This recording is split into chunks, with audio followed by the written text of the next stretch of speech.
Ассаламу алейкум, добрый вечер, дорогие друзья. Это программа «Отражение» на телеканале «В войнах». И главный эпидемиолог Минздрава Чеченской Республики Асият Муртазалиева, с которой и поговорим, какова ситуация эпидемическая на территории Чеченской Республики. И что это за вирус?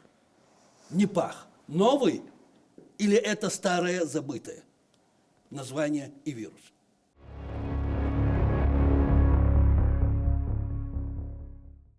Машо.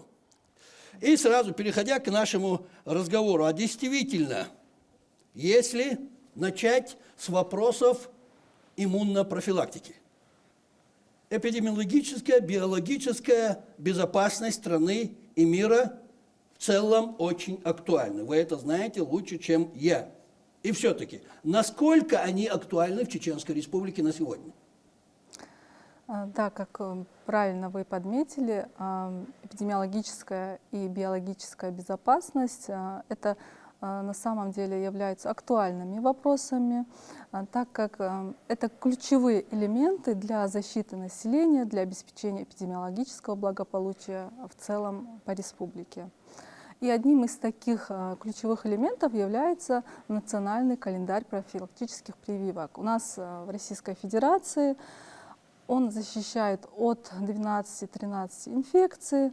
Это могу перечислить всем известные гепатит Б, туберкулез, корь, краснуха, паротит, дифтерия, столбняк, полиомиелит, пневмококковая инфекция, гемофильная инфекция, грипп.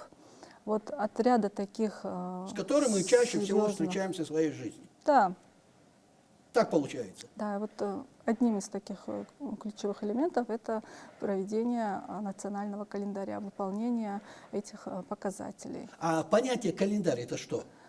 Календарь, то есть согласно возрасту ребенка или взрослого человека определены графики проведения вакцинации. Ага.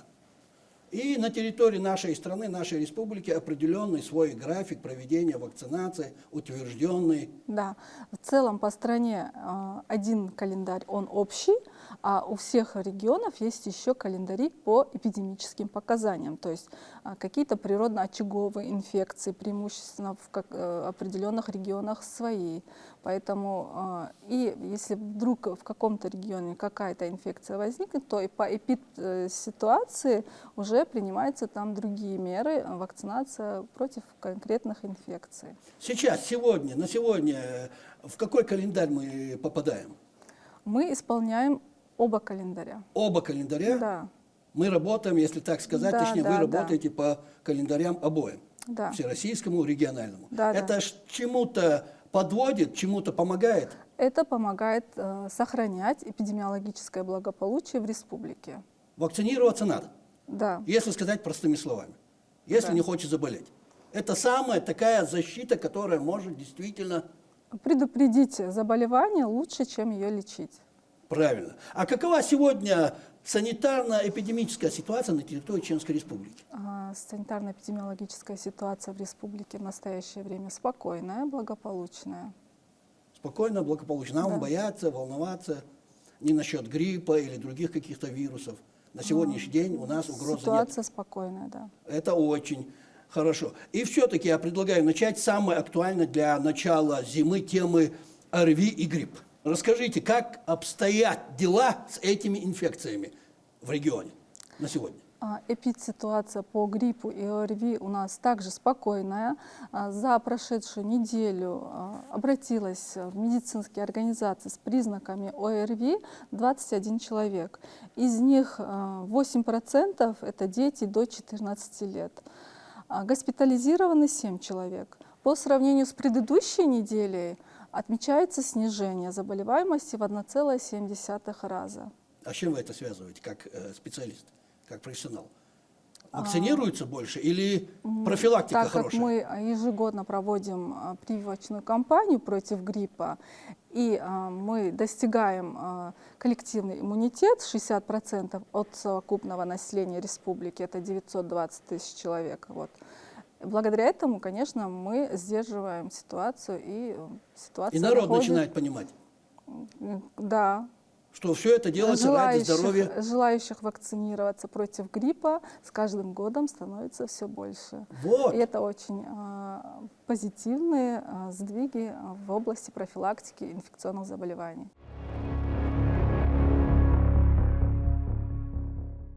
Смотрите, если вернуться к пандемии коронавируса. С нами вот этот коронавирус живет 6-й год, если я не ошибаюсь. Да, это так? это так. Живет с нами 6-й год. Я подчеркиваю, это живет.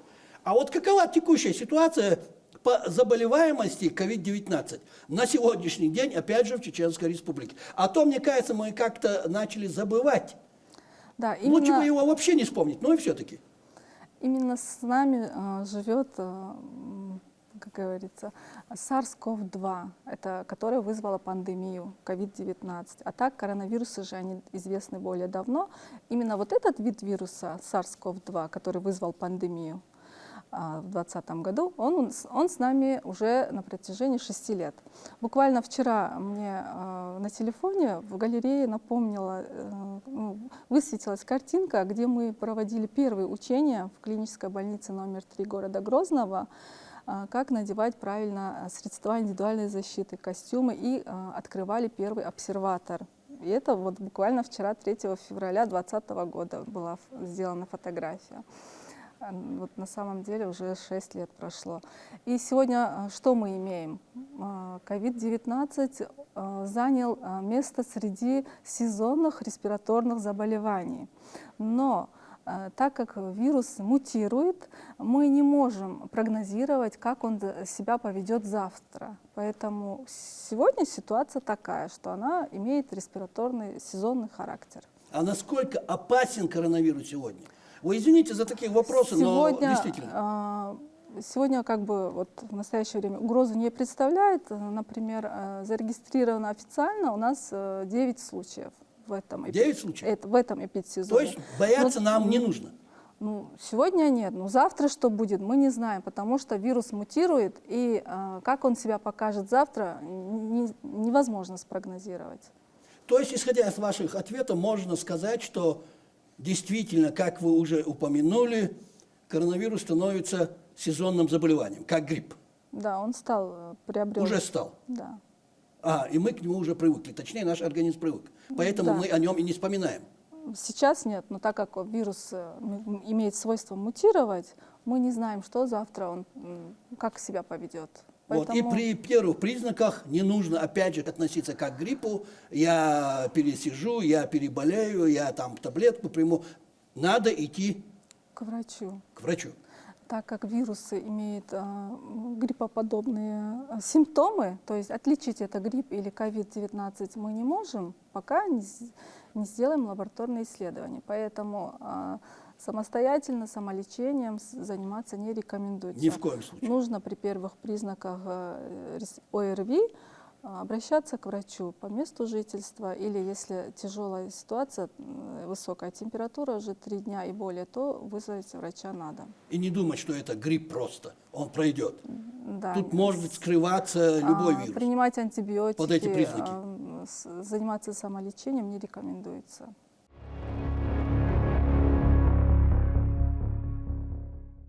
И вопрос на злобу дня. Вы сейчас поймете, почему я так говорю. Да, опять же, вы это знаете, наверное, лучше меня. Появилась информация о новой вспышке смертельного вируса Нипах, так называемого, в Индии. Вот чем опасен этот вирус? И есть ли угроза для россиян, для нас? Прошу. Да, на самом деле появилась такая информация, поступила. Зарегистрирован этот вирус Нипах среди медицинских работников, которые вели патронаж у себя на участке, то есть тоже заразились от больного. И в настоящее время Всемирная организация здравоохранения не информирует о новых случаях заболевания, то есть нет подтверждения о массовом распространении данного вируса. Поэтому угрозы для Российской Федерации он как бы не представляет, только могут быть завозные случаи. Но учитывая, что этот вирус передается, источником вируса являются летучие мыши, которые проживают в Юго-Восточной Азии, в тропиках, то есть вирус, он себя там именно благоприятно чувствует.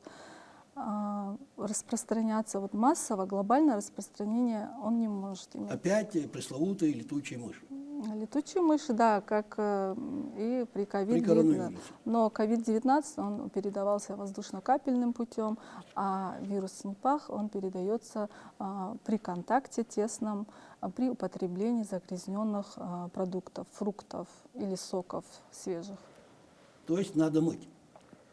Обязательно надо очистить кожуру, обработать загрязненные Кипятком не сомнительные- бояться, все обработать, овощи, фрукты. Да, экзотические. Если Экзотические. Вот я хотел, чтобы подчеркнули, экзотические. Экзотические фрукты, да, они могут быть загрязнены. Вот.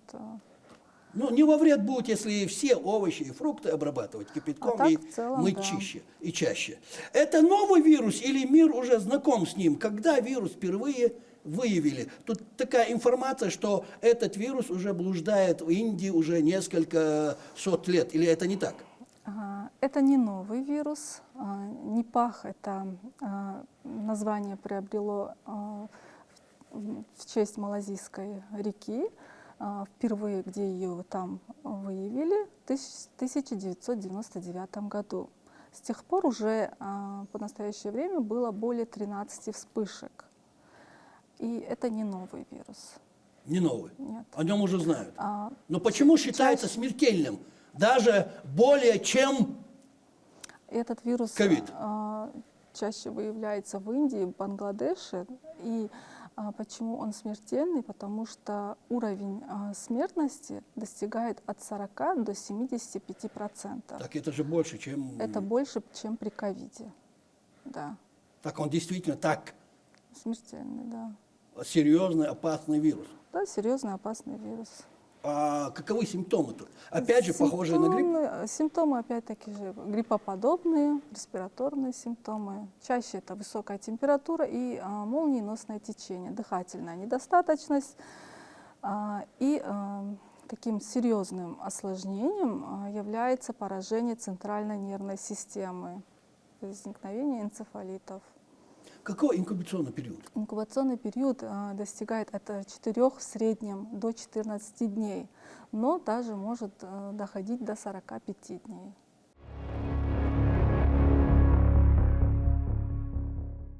И еще раз, профилактика. Профилактика — это если вы планируете путешествие в какую-то страну, уточните, это эндемичная страна, то есть по каким заболеваниям. Если, например, заболевание присутствует на той территории, то лучше воздержаться. Но если вдруг вы попали в эти тропики, да, в эти экзотические леса, то не употреблять сырые фрукты, соки натуральные, да, ну, свежевыжатые из этих фруктов экзотических.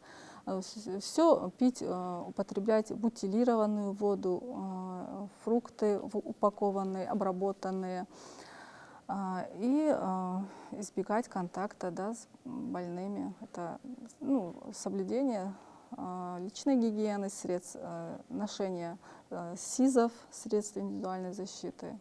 Вот. Это вот такая мера профилактики. Специфическая, которая называется вакцинация, вакцины пока нету. Минуточку. Вакцины нет? Нету. Вакцина пока не разработана с учетом того, что вспышек немного, как бы надобности, необходимости. Видимо, Лечение нету. медицинское? Лечения специального тоже нету. Тоже нет? Специальных препаратов нету. Только симптоматическая поддерживающая терапия. Еще раз, извините, что я вам напоминаю и прошу еще раз это сказать, озвучить еще раз. Как не заразиться этим НИПАХом, скажу так, как он передается и какие существуют меры профилактики здесь у нас дома? Пока на территории Российской Федерации не было завозных случаев, на территории не зафиксированы И дай бог, чтобы эти и не было. случаи, но риск завоза он существует. Вот. Да, но риска глобального распространения не существует. Меры профилактики, основные меры профилактики — это не употреблять в пищу сырых фруктов, продуктов, которые могли быть загрязнены животными, да? Но если Мы по-простому сами. сказать, купил овощи, фрукты, их Ну, нужно, если купили, то обработать Вот. тщательно, очистить от кожуры, сырых, свежих выжатых соков не употреблять. и особенно в отношении детей, которые хватают эти фрукты, Но не это ждут. касается, если вы находитесь уже на данной территории, в Юго-Восточной Азии, к примеру. Но если вы дома, пока угрозы нет. Но нам угрозы нет. И будем надеяться, что ее не будет. Для нас пока угрозы не существует, так как этот вирус благоприятно только проживает, можно сказать, в этих тропиках. Но предупрежден, значит вооружен. Мы лучше предупредим. Мы мерами личной гигиены, соблюдением в эпидсезон масок, если в местах массового скопления людей, мы этими простыми мерами базовыми защищаемся от многих инфекций.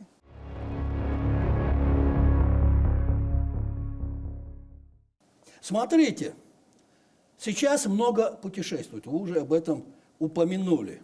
Но путешествуют и инфекции, извините за такой каламбур. Да. Вирусу виза не нужна. Как не привезти болезнь домой? Роспотребнадзором разработана в рамках проекта «Санитарный щит» цифровая система, периметр называется. И Роспотребнадзором в рамках этого проекта проводится скрининг, термометрия на всех пропусках, на всех пунктах пропуска, неважно, это наземный или водный путь. Да? И благодаря термометрии, первый симптом – это высокая температура, да, могут этих людей уже дальше на карантин и исследовать. То есть у нас заслон есть. Проводится, Приезжающих, возвращающихся проверяют. Проверяют, да. И без визы вирус не пропускает, он не пройдет.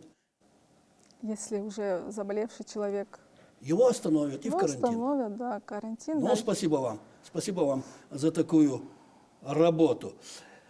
Смотрите, как мы уже говорили, угрозы опасности заражения у нас нет, эпидемии у нас нет, это очень хорошо. И, как я понял, показатели во многом носят, в отношении Непаха этого вируса, носят пугающий какой-то характер в основном. Непах относится к тому же семейству, что и вирусы.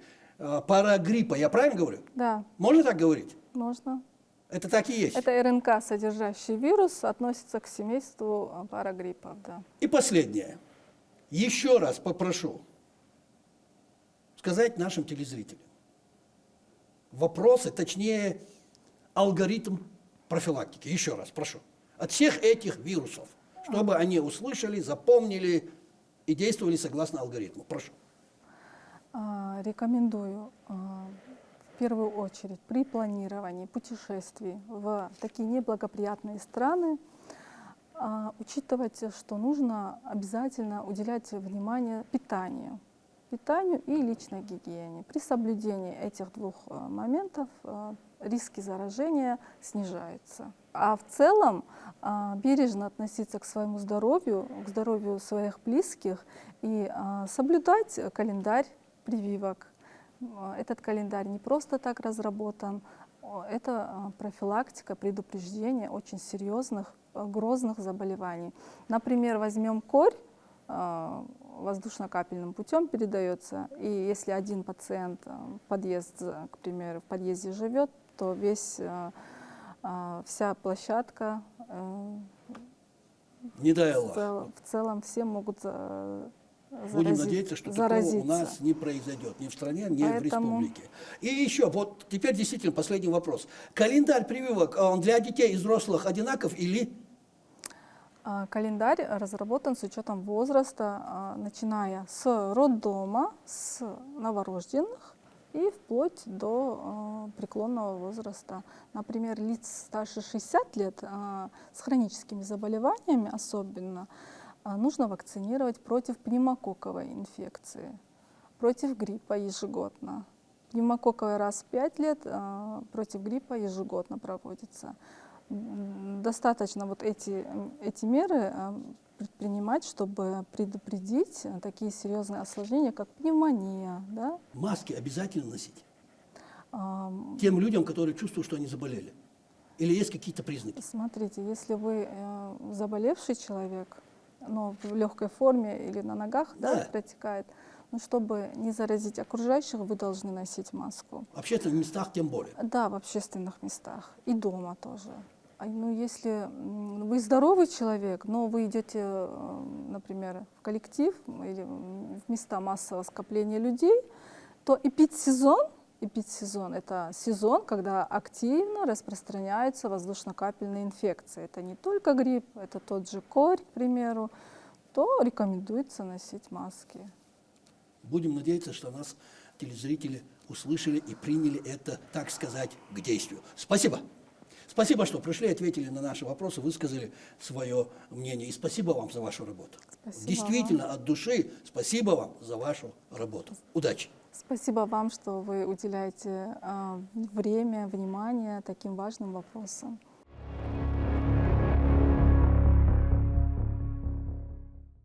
А на сегодня это все, дорогие друзья. Это была программа «Отражение» на телеканале «В войнах». И главный эпидемиолог Минздрава Чеченской Республики Асият Муртазалиев. Вы сами все слышали. Тут добавить, убавить нечего. Все зависит от нас. Профилактика в первую очередь, дорогие друзья. И все будет хорошо. И напоследок, не забывайте, не бывает плохого отражения у времен и народов. Плохое отражение бывает у людей.